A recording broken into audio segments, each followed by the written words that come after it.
लाभले आम्हास भाग्य बोलतो मराठी, जाहलो खरेच धन्य ऐकतो मराठी. नमस्कार, मी श्वेता. न्यूज 18 लोकमतच्या तमाम मराठी आणि अमराठी प्रेक्षकांना मराठी भाषा दिनाच्या मनपूर्वक शुभेच्छा. 27 फेब्रुवारी ज्येष्ठ कवी कुसुमाग्रज यांची जयंती. मराठी भाषा दिन हा आपल्या मराठी जनांसाठी एक उत्सवाचाच दिवस आहे. आपण जन्मलो मराठी, वाढलो मराठी आणि आता जगतोय मराठी. मला अभिमान आहे मी मराठी असल्याचा आणि तो तुम्हाला सुद्धा असेलच. आपल्या मराठी भाषेनं आपल्याला काय दिलं, मराठी भाषेनं तुमच्या आमच्या जीवनामध्ये तिचं काय महत्त्व आहे हे जाणून घेणंच खूप आल्हाददायक आहे. महाराष्ट्रातले नामवंत मराठी साहित्यिक ज्यांनी मराठी भाषेला समृद्ध केलं, त्या मराठी साहित्यिकांना ऐकण्याची पाहण्याची पर्वणी आज न्यूज 18 लोकमत वरती तुमच्यासाठी आहे. आणि मराठी न्यूज चॅनलच्या इतिहासामध्ये प्रथमच संपूर्ण महाराष्ट्रातील जवळजवळ 50 मराठी लेखक, कवी, साहित्यिक, पत्रकार हे तुमच्या भेटीला येत आहेत. कारण न्यूज 18 लोकमतवर आज साहित्य संमेलन भरतंय आणि या साहित्य संमेलनाचं पहिलं पुष्प आहे मराठीचं योगदान. ऐकूयात नामवंत साहित्यिकांना. मराठीचा डंका आज जगामध्ये पसरतो ही अतिशय आनंदाची गोष्ट आहे. म्हणजे आत्ताच मी एक जागतिक मराठी लोकांचं विश्व मराठी संमेलन झालं त्याच्यामध्ये मी लोकांशी बोललो. दुबईला संमेलन होतं, बाकी ठिकाणी देशामध्ये होतात. तेव्हा मराठीचा व्याप एका बाजूनी वाढत चालला पण दुसऱ्या बाजूनी संकोच होत चालला. आणि म्हणून या दोन्हीचा ताळमेळ साधत मराठी साहित्य वाढणं, साहित्य वाचन वाढणं. आम्ही घरी एक उपक्रम करायचो की मराठी दर आठवड्याला एकदा जमून चांगलं पुस्तक वाचलं त्याची चर्चा करायची. आणि ती चर्चा करण्यासाठी सुद्धा बरेच लोक येतात. असं लायब्ररीत चालल्या पाहिजेत. सार्वजनिक लायब्ररीतच आम्ही लहानपणाचे मोठं झालो आणि सगळी मराठी पुस्तकं शासकीय ग्रंथालयात वाचायचो. त्यामुळे मराठी साहित्याचं वाचन वाढलं पाहिजे, मराठीचा अभ्यास वाढलं पाहिजे, मराठीचं वळण चाललं पाहिजे आणि मराठीचा विकास हा केला पाहिजे. जसं आपल्याला माहीत असेल सावरकरांनी भाषाशुद्धीची मोठी चळवळ चालवली. आज त्यांचं सगळेजण स्मरण करतात. पण त्यांनी क्रिकेटमधले षटकार चौकारपासून अनेक शब्द आणि भाषाशुद्धीमध्ये अनेक विषयातले शब्द हे मराठीला समृद्ध करण्याचं कामही त्यांनी केलं. आणि अशा अनेक विद्वानांनी केलं, अनेक मोठे लोक ज्यांनी मराठी भाषा समृद्ध केली. त्यामुळे त्या मराठी भाषेचं वैभव वाढवणं हे कुठल्याही मराठी साहित्य संमेलन वा एकत्र आपण जसा लोकमतने आता हा कार्यक्रम केला आहे तर अशा कार्यक्रमाचं मूळ उद्देश हाच आहे की मराठीची शान वाढावी, मराठीची व्याप्ती वाढावी, मराठी आणखी लोकांनी शिकावं. पण मी मराठी लोकांना दुसरे आवाहन करीन की जसं भारतीय भाषा माझ्या आत्ता घरात आलात तर 22 भारतीय भाषांमध्ये आपलं स्वागत होतं, तर आपण का नाही दुसरी एक भाषा शिकायची. आपल्या शेजारी गुजराती आहे किंवा शेजारी कन्नड आहे किंवा शेजारी तेलुगू आहे, का नाही आपल्याला एखादी भाषा येऊ. आपणही जाणे म्हणून नव्या शैक्षणिक धोरणात आणि आमचं एक भारत श्रेष्ठ भारत या कार्यक्रमामध्ये ही कल्पना आहे की मुलांना पेअर स्टेट जे आहे ज्याची जोडी जमलेली आहे त्या राज्याबरोबरचे त्या राज्यातली एक 50 वाक्य तर म्हणता आली पाहिजेत. वर्षभरात 50 वाक्य आली, आठवड्यात एक वाक्य शिकला चालेल. पण म्हणून आपणही दुसरी भाषा, भारतीय भाषा सगळ्यात सुरेख आहेत आणि भारतीय भाषांविषयीचं आपल्या मनामध्ये प्रेम पाहिजे. युरोपामध्ये इंग्लंड सोडून इंग्लिश कुठेही बोललं जात नाही. सगळेजण फ्रेंच, स्पॅनिश, पोर्तुगीज, डच सगळ्या वेगवेगळ्या भाषा बोलतात. त्यामुळे आपल्या भाषा या समृद्ध करणं आपलं काम आहे. लोकमतने हा कार्यक्रम केला आहे याचा मला अतिशय आनंद वाटतो आणि त्याला माझ्या मनपूर्वक शुभेच्छा आहे. आताचा हा जो काळ आहे हा तंत्रज्ञानाचा काळ आहे की तंत्रज्ञान हे दररोज बदलते आणि आपण तंत्रज्ञान स्वीकारतो आहोत. ह्या कोरोनाच्या काळात तर अनेक उपक्रम हे ऑनलाईन करण्यात आले. आणि त्याच्यामध्ये प्रत्यक्ष न भेटता सुद्धा दूरदूरून लोक सहभागी होऊ शकत आहेत. त्यामुळे तंत्रज्ञानाचा वापर चाललेला आहे. या वरूनच आम्ही मराठी भाषेचे काही अभ्यासक्रम जे दूर राहणारे लोक आहेत त्यांना मराठी भाषा शिकण्यासाठी चांगले अभ्यासक्रम केलेले आहेत आणि ते ऑनलाईन पद्धतीने शिकवले जातात. अमेरिकेमध्ये किंवा युरोपमध्ये स्थायिक झालेली जी मराठी कुटुंब आहेत त्यांचा असा आग्रह असतो की त्यांच्या मुलांनी मराठीचा वापर करावा, त्यांना मराठी आलं पाहिजे आणि त्यांना प्रशिक्षण देण्यासाठी या ऑनलाईन मार्गांचा फार चांगला उपयोग होतोय, या अभ्यास वर्गांचा. तर अशा पद्धतीनं हा प्रचार आणि प्रसार सातत्यानं होत आहे आणि सर्वांचंच योगदान आम्हाला मिळतंय की आम्ही काही ही संकेतस्थळं तयार केलेली आहेत की त्या संकेतस्थळावरून अगदी सोप्या पद्धतीने मराठी शिकण्याची कोणाला जी इच्छा असते त्यांना ती मदत होतेच. अर्थात महाराष्ट्रातल्या मराठी लोकांना मराठी शिकण्यासाठी काही वेगळं करावं लागत नाही. त्यांच्या शालेय शिक्षणापासून ते प्रशिक्षण दिलं जातंच, पण इतरांना सुद्धा त्यामध्ये सहभागी करून घ्यायचंय. खरं म्हणजे जे जे लिहितात आणि जे जे माणसावर माणूस म्हणून प्रेम करतात त्यांच्या दृष्टीनं सुद्धा मराठीचं मोठं योगदान आहे.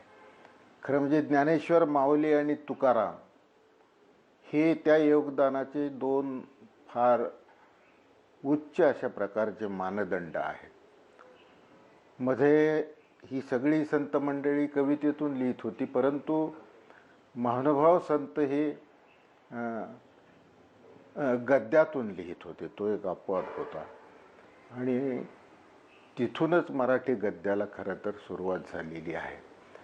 योगदान ज्याला म्हणत असतो ते योगदान खरं म्हणजे आपल्या जगण्याशी निगडीत असतं. म्हणून पूर्वीचं सगळंच संत वाङ्मय जगण्याशी निगडीत आहे आणि जगण्यातूनच ते निर्माणही झालेलं आहे. त्याच्यामुळं ते अस्सल आहे, त्याच्यामुळं ते जिवंत आहे आणि त्याच्यामुळं ते ऐतिहासिक असलं तरीसुद्धा आज वर्तमानाशी जोडलेलं आहे. ही एक मोठी गोष्ट आहे मराठीच्या दृष्टीनं की संत वाङ्मय आजही जोडलेलं आहे. ही परंपरा आजही जोडलेली आहे.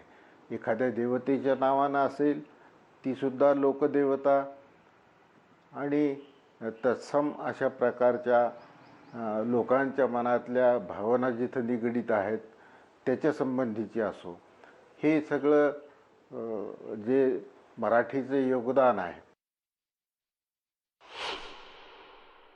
मराठी भाषेला ज्ञानभाषा करण्याचं काम हे 700, 750, 800 वर्षांपूर्वी म्हटलं तरी चालेल, हे महाराष्ट्रामध्ये चक्रधर आणि ज्ञानेश्वर यांनी केलं. आणि ते जे ज्ञान होतं महत्त्वाचं ते त्या काळातलं त्या काळाची जी ज्ञानाची संकल्पना होती म्हणजे तत्त्वज्ञान आणि धर्म आणि अध्यात्म, या चौकटीमध्ये ते फार चपखलपणे बसून गेलं सगळं. आणि त्यानंतर कित्येक वर्ष या गोष्टींचा व्यवहार मराठी लोकांनी, मराठी प्रतिभावंतांनी केला, हे आपण जाणतो. मग वारकऱ्यांनी असेल, महानुभावांनी असेल. त्याच्यानंतर शिवाजी महाराजांच्या काळात मराठ्यांचं राज्य झालं, तर राज्यकारभारासाठी ज्या प्रकारचं ज्ञान लागतं ते सगळं मराठीमध्ये विकसित झालं.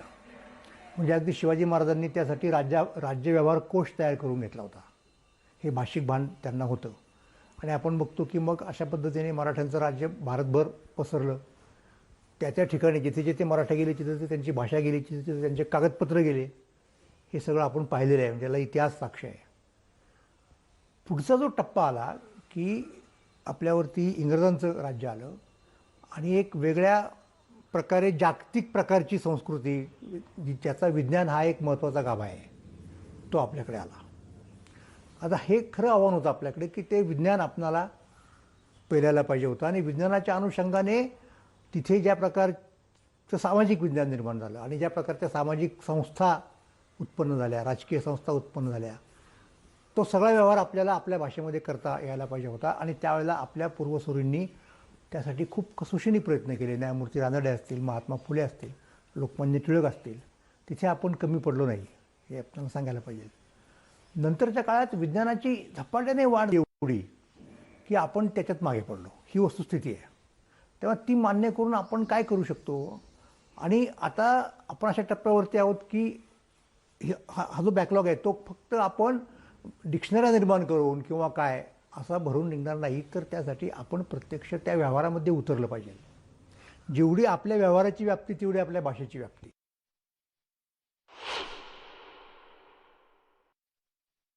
आजच्या मराठीचं योगदान काय आहे याचा विचार जेव्हा मी करतो तेव्हा माझ्या असं लक्षात येतं की अनेक बोलीभाषा आणि बोलीभाषांच्या सुद्धा अनेक छटा मराठीमध्ये मिसळत आहेत. आणि एकीकडे नदीचं पात्र विशालही होतंय आणि त्यातलं ते सखोलही होत आहे. मला आठवतं की बलुत हे दया पवार यांचं आत्मचरित्र जेव्हा प्रकाशित झालं त्यावेळेला एक सर्जनशील अशी खळबळ एकंदर वाङ्मय सृष्टीमध्ये उमटली. याचं कारण अगदी अस्सल ही आतली वेदना व्यक्त करणारी आणि रूढ संकेत झुगारणारी अशी मराठी त्याच्यामध्ये आली. काही वेळेला प्रस्थापितांच्या प्रतिष्ठेला त्यांच्या अमुकच मराठी ही उत्तम मराठी या संकेताला तडा देणारी अशा प्रकारची ती मराठी होती. पण खरं सांगू, अशा तऱ्हेचे जे संकेत मोडले जातात त्याच्यातूनच कुठेही वेगळ्या प्रकारे भाषा असो किंवा कुठलंही क्षेत्र असो ते समृद्ध होत असतं. नाहीतर मग विशिष्ट पेठेतली अमुकच वर्गातून बोलली जाणारी मराठी तेवढीच मराठी असा जो टेंबा मिरवला जात होता त्याहीपेक्षा आज सह्याद्रीतल्या सातपुडा पर्वतातल्या दऱ्याखोऱ्यातल्या अनेक मुक्या लेखण्या आज पालवत आहेत आणि त्यांची आपल्याला पूर्ण अपरिचित अशी जी दुःख आहेत ती कवितेतून, कथेतून, लेखांतून व्यक्त होत आहेत. अनेक माध्यमांतून ती व्यक्त होत आहेत. आणि मला वाटतं की हा एक भाषेच्या दृष्टीने शुभ संकेत आहे. आणि त्याच्यामुळे आज मराठी भाषेचा गौरव करताना मी त्या लेखण्यालाही सांगेन की तुम्ही मोकळेपणाने लिहा. तुम्ही अमुकच लिहायचं हे संकेत पाळू नका. आतलं लिहा की ज्या तुमच्या शब्दांना तुमच्या जगण्याचा सुगंध असेल.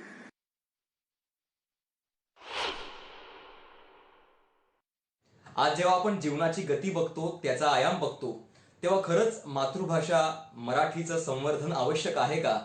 या भाषेचं आपल्या आयुष्यात योगदान काय असा प्रश्न साहजिकच पडतो. परंतु जेव्हा आपण आजही ठेस लागल्यानंतर आई ग म्हणतो, त्याच शब्दात खरं तर या भाषेचं योगदान आहे. मातृभाषा, माता आणि भाषा अशी या शब्दाची फोड आपण करू शकतो. त्यामुळे जे योगदान आईचं आपल्या आयुष्यात आहे तेच योगदान या मातृभाषेचं आपल्या आयुष्यात आहे हे आपण आज मान्य करायला हवं. मला मान्य आहे की माझ्या सकट आम्हाला जगवणारी, आमचं पोट भरणारी भाषा इंग्रजी आहे. परंतु का जगायचं, कसं जगायचं आणि कोणाकरता जगायचं या जीवनावश्यक प्रश्नांची उत्तरं केवळ आणि केवळ आपली मातृभाषा मराठीच देऊ शकते हे आपण आज मान्य करायला हवं. आज शहरांमध्ये त्या शहरातल्या मातीवरती आज सिमेंट टाकून त्या शहरांचं कॉन्क्रिटीकरण होतंय. त्याचप्रमाणे इंग्रजीचा बागुलबुवा करून आज मराठी मनांचं इंग्रजीकरण होतंय. ही खरं तर माझी एक कवी म्हणून खूप खोल आतली खंत आहे. त्यामुळे ज्या क्षणी आपल्याला काव्य, शास्त्र, विनोद यांचं महत्व आकळेल त्या क्षणी आपल्याला मातृभाषा मराठीचं महत्व कळेल. त्यामुळे नक्कीच आपल्याला जगवणारी आणि जगायला शिकवणारी भाषा मराठी आहे आणि नक्कीच तिचं योगदान हे सर्वश्रेष्ठ आहे. आपल्या माय मराठीचे वैभव ज्या कविवर्य कुसुमाग्रजांनी जागवलं, वाढवलं, त्यांच्या स्मृतीला मी विनम्र अभिवादन करतो. तात्यासाहेबांनी एका ठिकाणी म्हटलं आहे की आकाशाचं मन कळत नाही वाराहून मुक्त झाल्याशिवाय आणि प्रकाशाच्या देवळात जाता येत नाही देवाहून भक्त झाल्याशिवाय. मला वाटतं भाषा ही सुद्धा आमच्यासाठी एक प्रकाशाचं देऊळ असते. अंधारातनं प्रकाशाकडे जाणं ही आपली संस्कृती आहे. आणि मंडळी, माणसाला दोन गोष्टी वारसाहक्कानं कुठल्या मिळत असतील तर त्यातली पहिली गोष्ट असते भाषा आणि दुसरी गोष्ट असते संस्कृती. या भाषिक आणि सांस्कृतिक सामर्थ्यावरतीच आपण पुष्कळ प्रगती करू शकलो. आपण पाहतो 1000 वर्ष झालं चिमणीचं घरटं नाही बदललं, मुंगीचं वारूळ नाही बदललं, पण माणसाची भाषा बदलली, घर बदललं, संस्कृती बदलली. कारण परिवर्तन करण्याचं सामर्थ्य हे भाषेतून तुम्हाला प्राप्त झालेलं असतं. भाषा ही माणसाची अस्मिता असते. मराठीचं आजच्या काळातलं योगदान असा जर प्रश्न आपल्याला पडत असेल तर आपण आधी ही गोष्ट लक्षात घ्यायला हवी की सध्या साधारणपणे गेलं वर्षभर कोरोनाचं संकट आपल्या देशावरती आहे, मराठी मातीवरती आहे.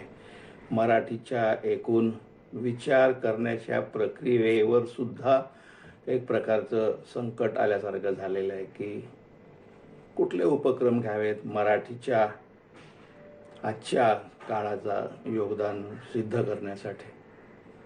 तर एकूणच हतबलता आहे आणि सर्व कार्यक्रम मराठी भाषेच्या संदर्भातले म्हणजे शाळा कॉलेजेस सगळे बंद आहेत, बाकी व्यवहार बंद आहेत. म्हणजे हळूहळू जरी आता सुरू होत असले तरी एकूणच मराठीच्या भाषेबद्दल अगदी उमाळ्यानं काही बोलावं अशी परिस्थिती नाही.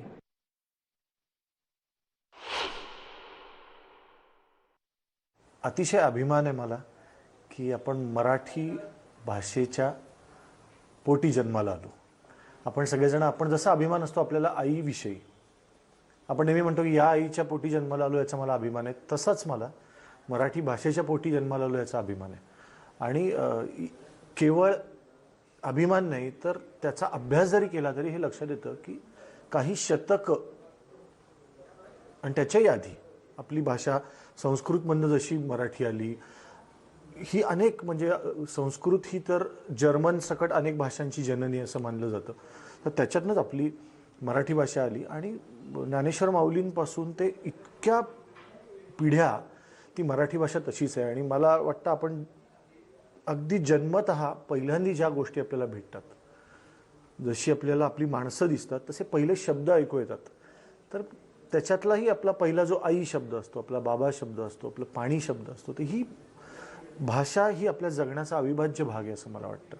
त्याच्यामुळे आणि मी तर कायम मराठीमध्ये ज्या पद्धतीने मला काम करायला मिळालं, ज्या पद्धतीने रसिकांनी आशीर्वाद दिले, दाद दिली, तर मी कधीच मराठीकडे कुठेतरी पुढे जाणारी किंवा हिंदीकडे किंवा जागतिक पातळीवर आता काम करण्यासाठी मधली पायरी म्हणून मराठीकडे कधीच बघत नाही. मला मराठी हीच डेस्टिनी आणि मराठी हेच डेस्टिनेशन पण वाटतं. म्हणजे तेच माझं साध्य. मला असं वाटतं की मराठीमध्ये उत्तम काम करता येणं हे तेवढंच मोठं आहे जेवढं कुठल्याही भाषेमध्ये. रिजनल असं मला वेगळं वाटत नाही. मला असं वाटतं ती आपली मायबोली आहे आणि आपल्या त्याच्यासाठी मुद्दाम वेगळं काही करायला लागत नाही. म्हणजे माझ्या आईला मी रेकॉर्डिंगला निघताना किंवा कार्यक्रमाला निघताना नमस्कार करतो, ही गोष्ट मला कोणी सांगायची गरज नाही. ती आतून यायची गोष्ट आहे आणि ती आतून वाटणारी गोष्ट आहे. तशी मला माझ्या भाषेविषयी प्रचंड अभिमान आहे आणि इतकं प्रेम आहे की मला असं वाटतं भाषा आपल्याला सगळ्यांना कुशीत घेत असेल जशी आई घेते.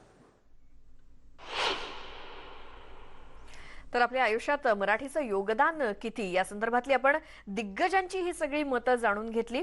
साहित्याचा, ज्ञानाचा हा यज्ञ न्यूज 18 लोकमत वरती असाच सुरू राहणार आहे. या मालिकेमध्ये अगदी छोटासा ब्रेक घेतोय. तुम्ही कुठेही जाऊ नका, पाहत राहा फक्त न्यूज 18 लोकमत.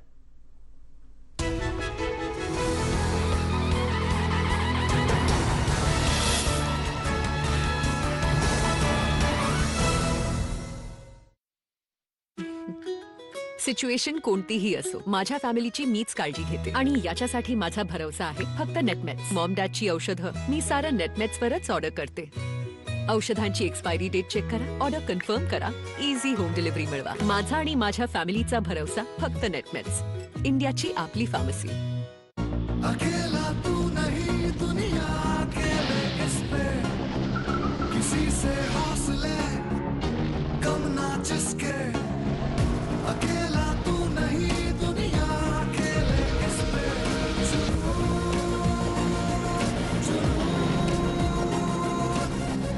अकेला तू नहीं दुनिया अकेले इस पे, दुनिया अकेले इस पे, दुनिया अकेले इस पे.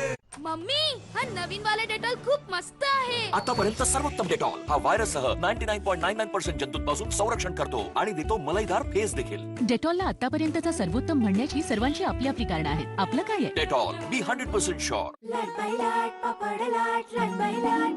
आटा आवडीचा, मसाला पसंतीचा, पीठ मळून देईल हा पैलवान ताठ. लाट बाई लाट पापड लाट लाट बाई लाट. पापड सीझन आला घेऊन रामबंधू पापड आटा आणि पापड मसाला. लाट बाई पापड लाट.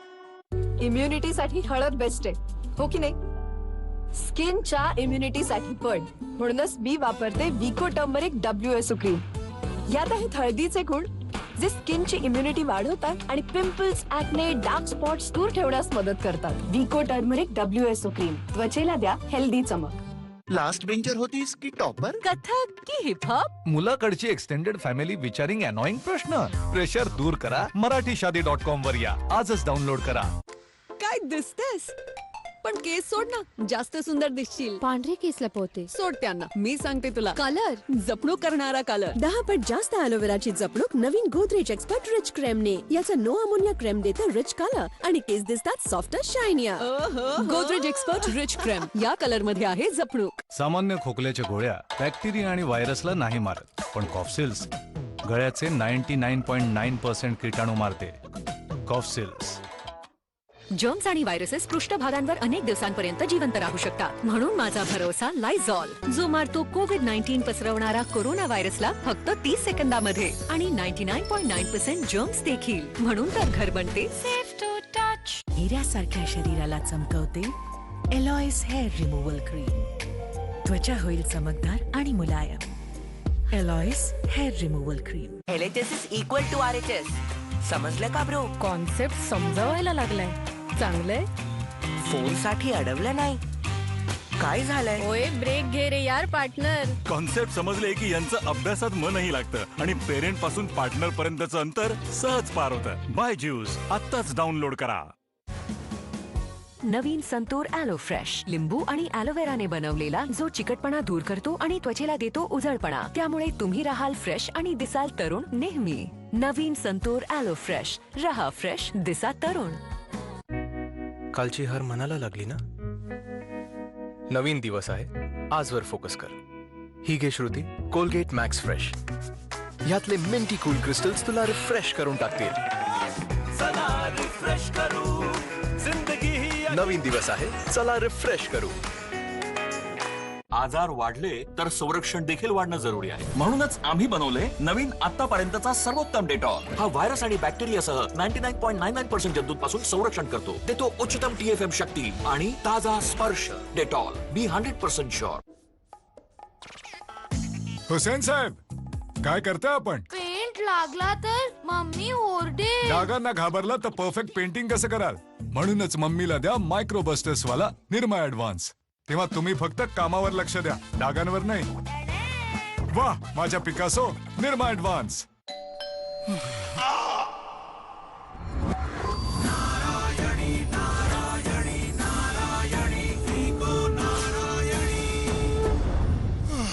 विको नारायणी, वेदना दूर करण्याचा नवीन मंत्र. ज्या घरामध्ये असते डेटॉलची सवय, त्या घरी आजार पण कमी हो. ज्या घरामध्ये डेटॉलची सवय असते तिथे लोक कमी आजारी पडतात, कारण हा देतो 100 आजार पसरवणाऱ्या जर्म्स पासून सुरक्षा. माझ्या घरात डेटॉलची स्वच्छता. आता हे प्रमाणित आहे की डेटॉल कोविड-19 व्हायरस विरुद्ध प्रभावी आहे.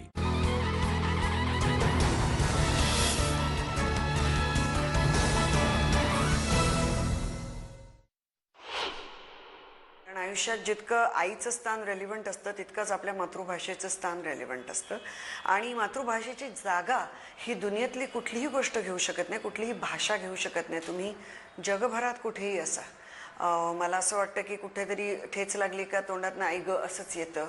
त्यामुळे ती तेवढा रेलिव्हन्स आहे त्या भाषेचा आणि ती आपल्याला जपण्याकरता जे जे काही करता येईल ते आपल्यातल्या प्रत्येक व्यक्तीने करायलाच पाहिजे. मराठी फक्त दुकानांवर बोर्ड लावणे, रस्त्यांमध्ये बोर्ड असणे ह्याच्याही पुढे जाऊन मराठी लोकांनी सुद्धा मराठी चांगलं बोलण्याचा, नीट शिकण्याचा, ह्या सगळ्याचा अट्टहास केला पाहिजे.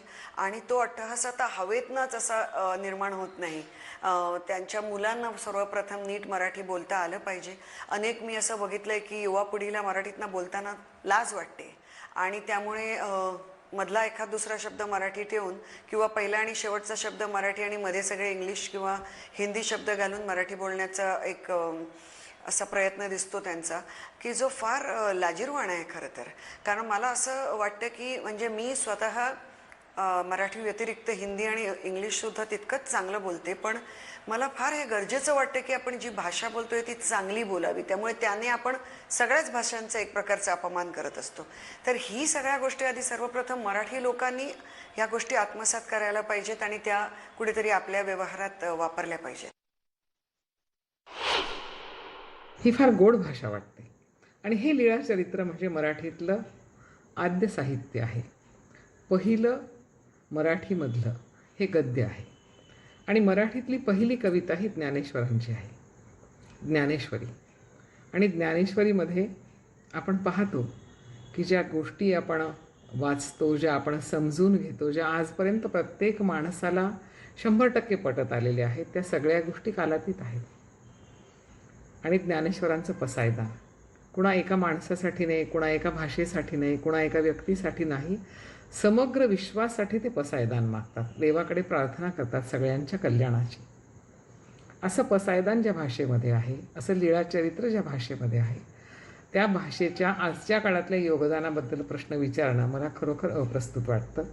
आणि असंही वाटतं की इतकं सुंदर संत साहित्य की जसं ज्ञानेश्वरांचं आहे, लीळाचरित्र आहे, तसंच तुकाराम पण आपल्याला सांगतात की वृक्षाचेही पानं हाले ज्याची सत्ता, राहिली अहंता मग कोठे. आणि इतक्या कमी शब्दांमध्ये, 7-8 शब्दांमध्ये जेव्हा एक चिरंतन सत्य तुकाराम महाराज सांगून जातात, असं हे जे समग्र संत साहित्य आपल्याकडे आहे, त्यामुळे मराठी भाषेला खरं म्हणजे योगदानाबद्दल विचारायलाच नाही पाहिजे आपण. मराठी भाषा आपली आहे, आपल्याला तिचा अभिमान असला पाहिजे, ती टिकवण्याचा आपण सगळ्यांनी मनःपूर्वक प्रयत्न आपल्या आपल्या परीने केला पाहिजे. प्रत्येकानं त्याच्यामध्ये खारीचा वाटा उचलला पाहिजे. भाषा ही केवळ शब्दांची जंत्री नाही, शब्दांचे एकत्रीकरण नाही, वाक्यांची साखळी नाही, तर तुमच्या माझ्या समाजाचा, संस्कृतीचा इतिहास भाषा आहे. मराठी ही तुमची माझी मातृभाषा आणि म्हणून मराठीवर फार मनापासून आपण प्रेम करत आलोय. आज अगदी 21व्या शतकात विज्ञान तंत्रज्ञानाचं स्वरूप बदललेलं असताना, नव्या मूल्यांची रुजवणूक झालेली असताना, मराठीचं योगदान या सगळ्याच बाबतीत फार महत्त्वाचं आहे. साहित्याची फार मोठी परंपरा मराठीला लाभली आहे. आज अगदी बदलत्या काळात चित्रपट, नाटक, साहित्य ते अगदी डिजिटल माध्यमांवर सादर होणारे नवनवे प्रयोग, या सगळ्यांमध्ये मराठीने आपलं महत्त्वाचं योगदान दिलेलं आहे. वेगवेगळ्या रूपात, वेगवेगळ्या ढंगात, वेगवेगळ्या शैलीत मराठी या सर्व माध्यमांमध्ये आपल्याला प्रकट होताना दिसते.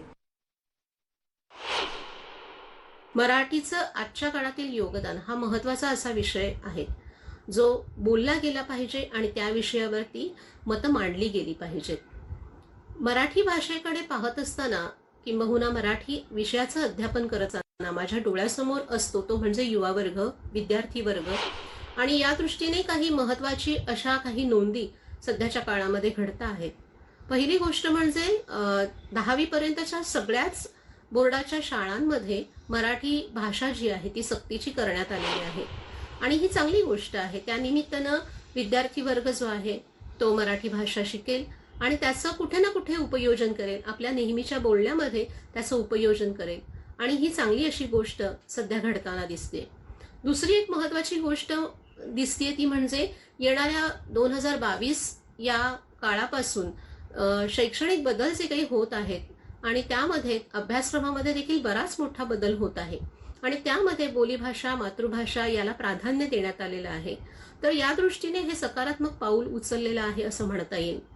तिसरी गोष्ट म्हणजे काही महिन्यांपूर्वी विज्ञान शाखा जी आहे आपली, तर या विज्ञान शाखेची पाठ्यपुस्तकं जी आहेत ती देखील मराठीमधनं करण्यात आलेली आहेत आणि मराठी भाषेमधनं ही परीक्षा देण्यात यावी, 12वीची परीक्षा त्यांनी द्यावी या पद्धतीने काही पावलं उचललेली आहेत. काही महत्त्वाच्या गोष्टी घडतायत, आपण त्याच्याकडे दुर्लक्ष करता कामा नये. त्यामध्ये आणखीनही महत्त्वाचा घटक म्हणजे आपली मराठीची पाठ्यपुस्तकं जी आहेत ती प्रामुख्याने प्रमाण भाषेमध्ये असतात. ग्रामीण भागामध्ये असलेल्या विद्यार्थ्यांना ही प्रमाण भाषा देखील समजत नाही आणि त्यांची बोलीभाषा जी आहे त्या बोलीभाषेमधनं ही पाठ्यपुस्तकं भाषांतरित किंवा अनुवादित करण्यात येत आहेत, किंबहुना तसा प्रस्तावही चालू आहे.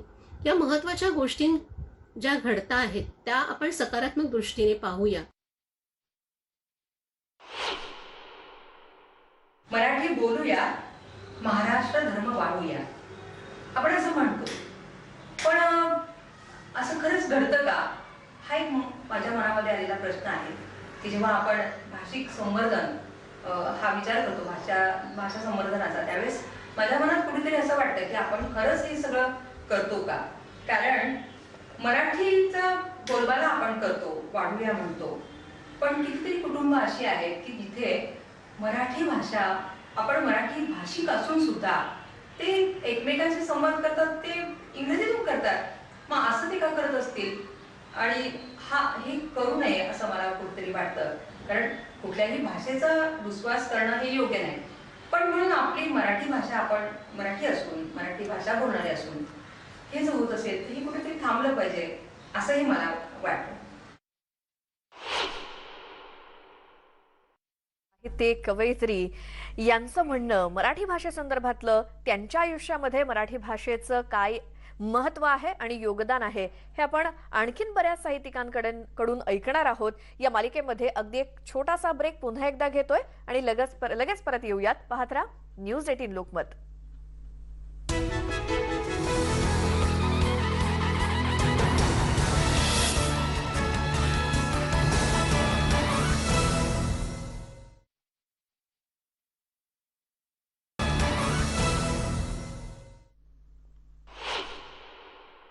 शिक्षणाचं जे लोन आहे ते खेड्यापाड्यापासून तर अगदी वाडी वस्त्यापर्यंत पोचलेलं आहे.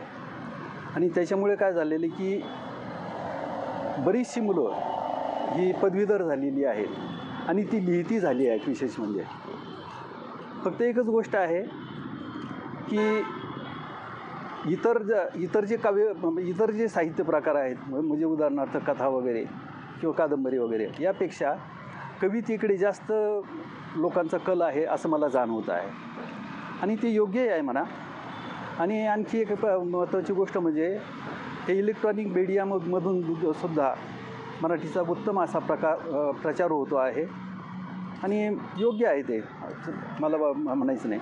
पण थोडंसं अशी भीती वाटते की वाचन संस्कृती ही थोडीशी क्षीण होत चालली की काय, अशी मला थोडीशी शंका वाटते. एवढंच आहे. पण योगदान आहेच. म्हणजे लिहिती मंडळी आहेत, फार चांगली गोष्ट आहे आणि मराठीच्या दृष्टीने फारच योग्य अशी गोष्ट आहे ती, मराठी वाढण्याच्या दृष्टीने.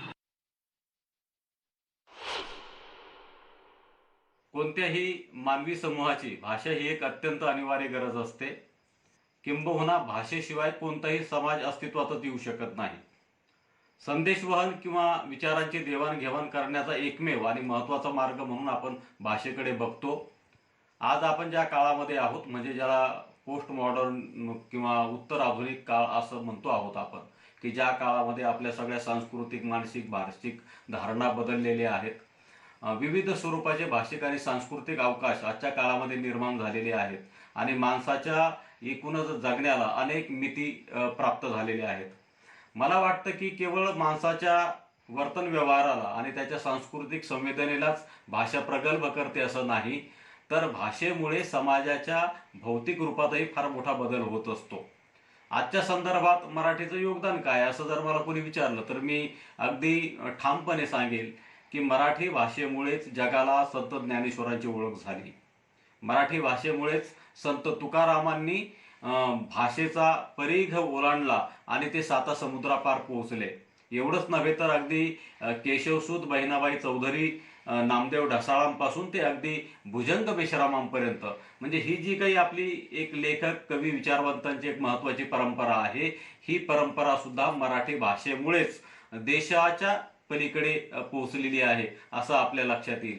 अगदी प्राचीन काळापासूनचा आपण ज्ञानव्यवहार जरी आपण तपासून पाहिला तरी मराठीच्या श्रेष्ठत्वाचे पुरावे आपल्याकडे असंख्य सापडतील. आज विविध स्वरूपाची आक्रमणं मराठी भाषेवर होत आहेत. ही आक्रमणं भौतिक आहेत, ही आक्रमणं सांस्कृतिक आहेत, ही आक्रमणं भाषिक आहेत, पण तरीही आपल्या अभिव्यक्तीचं एक महत्त्वाचं साधन मराठी भाषाच आहे, ही गोष्ट मला अत्यंत महत्त्वाची वाटते आहे. मराठीचं आजच्या काळातलं योगदान याचा जेव्हा आपण विचार करतो तेव्हा अनेक गोष्टींचा अंतर्भाव आपल्याला यामध्ये करावा लागेल. मराठी साहित्य, मराठी सिनेमा, मराठी नाटक, मराठी लोककला ह्या अशा आणि यासारख्या अनेक गोष्टींचा अंतर्भाव आपल्याला यामध्ये करावा लागेल. प्रामुख्याने मराठी साहित्याचा जर आपण विचार केला तर मागील साधारणतः 1 वर्षांचा काळ हा कोरोनामुळे आपल्याला फार कठीण काळ गेलेला आहे. आणि या कठीण काळामध्ये सुद्धा वाचनावर त्याचा फारसा परिणाम झाला असं चित्र आपल्यासमोर आलेलं नाही. साधारणतः नदिष्टसारखी कादंबरी जी 1.5 वर्षांपूर्वी जी कादंबरी प्रकाशित झाली त्या कादंबरीच्या 3-4 आवृत्त्या या 1.5 वर्षात प्रकाशित होतात. यावरून आपण एक अर्थ लावू शकतो की वाचक अजूनही चांगल्या पुस्तकांना मागणी करतो, चांगल्या पुस्तकांना विकत घेतो आणि काळ कितीही कठीण असला तरी आपलं पुस्तकांवरचं प्रेम मात्र अजून कमी झालेलं नाही हे यातून निदर्शनास येते. मराठीचं आजच्या काळातलं योगदान याविषयी मी एवढंच सांगू इच्छितो की मराठी भाषा इतकी समृद्ध भाषा जगात दुसरी नाही. सुमारे 8 ते 8.5 कोटी लोक जगात मराठी बोलतात. मराठी ही जगातली 10वी सर्वाधिक बोलली जाणारी भाषा आहे. काही वर्षापूर्वी ती 19व्या स्थानी होती. जगातील विविध क्षेत्रात महत्त्वाच्या पदावर व अनेकविध संशोधनात जग पातळीवर अनेक मराठी व्यक्ती अभिमानाने व प्रामाणिकपणे आपापले काम करीत आहेत. मराठीची गतिमानता, सहज सौंदर्य, नादमाधुर्य, गोडवा, जवळीक साधणारा शब्दसंग्रह, छोटी छोटी लयबद्ध वाक्ये आणि भाषेतील आपुलकी ही समोरच्याला आजही प्रभावित करून टाकते. आपण परदेशात किंवा पर्यटन स्थळी गेलो की ती अनुभूती दुसऱ्या भाषेत येणे दुर्मिळच. आजच्या जगभर प्रगतीसंपन्न युगात मॉडर्न व हायफाय किंवा अत्याधुनिक विचारवंत मराठी भाषा संतांच्या शिकवणीचा विचार करत त्याच्यावर म्हणजे मराठी भाषेवर विचार करत आहे. गझल विश्वाला या काळात संपन्न केले असेल तर ते मराठी भाषेने. गझल फक्त हिंदी किंवा उर्दू भाषेची मक्तेदारी नाही तर ती एक सशक्त भाषा आहे हे गझलेने दाखवून दिले आहे. मराठी भाषेतील पद्य आणि गद्य साहित्य हे भाषेच्या शास्त्रशुद्ध व्याकरणामुळे साकार झाले. आधुनिक काळातील महात्मा फुले यांचा शेतकऱ्यांचा आसूड हा ग्रंथ इंग्रजांच्या काळातील नवीन बदल दाखवतो. यामध्ये इंग्रजी सत्तेमुळे शेतकऱ्यांचे झालेले हाल नवीन शैलीने ते रेखाटले आहे. त्यानंतर विभा शिरवाडकर, प्र के अत्रे, पु ल देशपांडे, ची.वी. जोशी, कुसुमाग्रज, ग. दी. माडगुळकर, वि. स. खांडेकर, नासी फडके यासारख्या साहित्यिकांनी मराठीत आपल्या साहित्याची भर घालून मराठी भाषा मराठी मनामनातून जागृत ठेवली. तर न्यूज 18 लोकमतच्या या विशेष मालिकेमध्ये पहिल्या पुष्पामध्ये मराठीचं योगदान या अंतर्गत बरेच साहित्यिक दिग्गज आपला अनुभव सांगतायत. ही पर्वणी खरं तर आज मराठी प्रेमींसाठी न्यूज 18 लोकमत वरती आहे. ही मालिका अशी सुरू राहणार आहे फक्त एका छोट्याशा ब्रेक नंतर.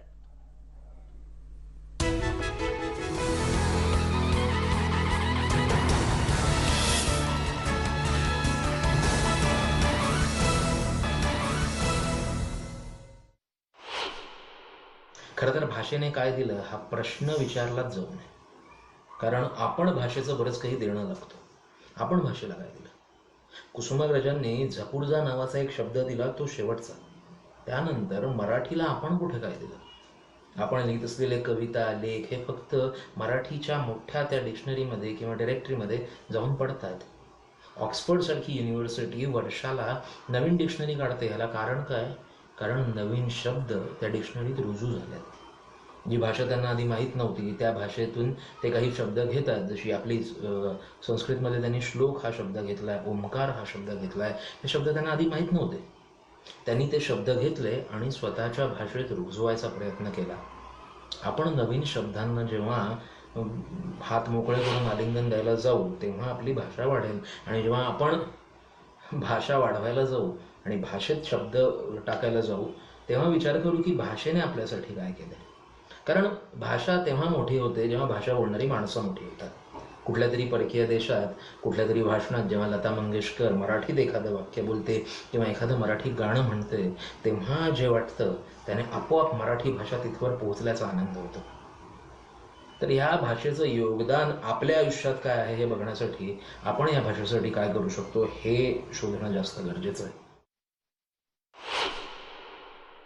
आज मोठ्या प्रमाणामध्ये लेखक लिहित आहेत, प्रचंड मोठ्या प्रमाणामध्ये पुस्तकं बाजारात येत आहेत आणि महत्त्वाची पुस्तकं बाजारात येत आहेत. फार महत्त्वाचं योगदान आजच्या काळातले लेखक मराठी भाषेला देत आहेत.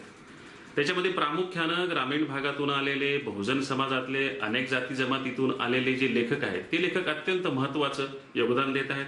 ते सकस लेखन करत आहेत. ते आज महत्त्वाचे चर्चेतले लेखक आहेत. त्यांचा देशभर ख्याती आहे. इतकंच नाही तर दलित, आदिवासी, ग्रामीण हे आधीचे गटतट विसरून हे सगळे लेखक संपूर्ण मराठी जीवन कवेत घेण्याचा प्रयत्न करत आहेत. याशिवाय आजचं योगदान म्हणत असताना थोडंसं आधीचा विचार केला तरी आपल्याला चालेल की जयंत नारळीकरांसारखी माणसं, शरद पाटलांसारखी, शरद जोशींसारखी माणसं यांनी आपलं वैचारिक आणि वैज्ञानिक विषयक जे लेखन केलं ते मराठी भाषेमध्ये केलं, हे आपल्या दृष्टीनं फार भाग्याची गोष्ट आहे. कारण हे लोक जगभर ख्याती मिळवणारे लोक आहेत. त्यांचं संशोधन आणि त्यांचे विचार जगविख्यात आहेत. त्यांनी इंग्रजीतून लिहिलं असतं तर ते आणखीच जास्त लोकांपर्यंत पोहोचलं असतं, पण त्यांनी मूळ मराठीतून लिहिलं, नंतर त्याचे इंग्रजीतून लोकांनी अनुवाद केले. हे मला वाटतं समकाळाचं आणि आजचं मराठी भाषेला फार मोठं योगदान आहे. की मराठी ही काय आजचीच भाषा नाही, शतकानुशतकांपासून ही मराठी भाषा या मराठी मनांवर रुजलेली आहे.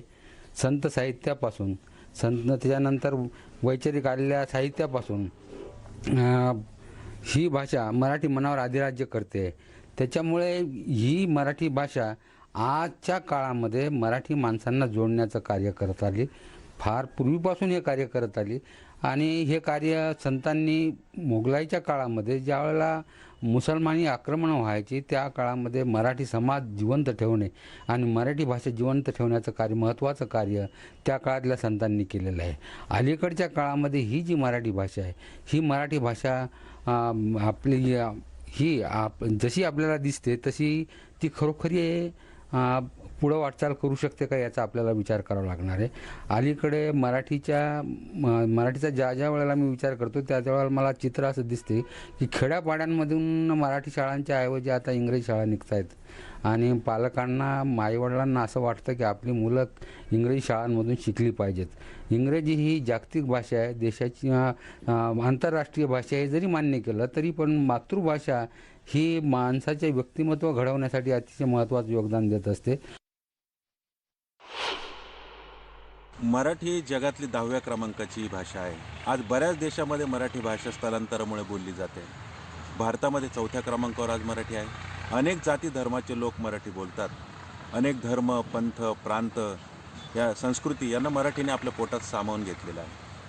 त्यामुळे माय मराठीची पताका खांद्यावर घेतलेले 12.5 कोटीची ती भाषा बनलेली आहे. मराठी ज्ञानाची भाषा आहे, धर्मभाषा आहे, अक्षर भाषा आहे. म्हणून मराठी फार महत्त्वाची भाषा आहे आणि तिला जपलंही पाहिजे. मराठी भाषा दिनानिमित्तानं साहित्याचा, ज्ञानाचा हा यज्ञ न्यूज 18 लोकमतवर असाच सुरू राहणार आहे. या मालिकेतलं दुसरं पुष्प, मराठीचा प्रचार आणि प्रसार, हे देखील लवकरच घेऊन येतोय. त्यासाठी पाहत राहा फक्त न्यूज 18 लोकमत.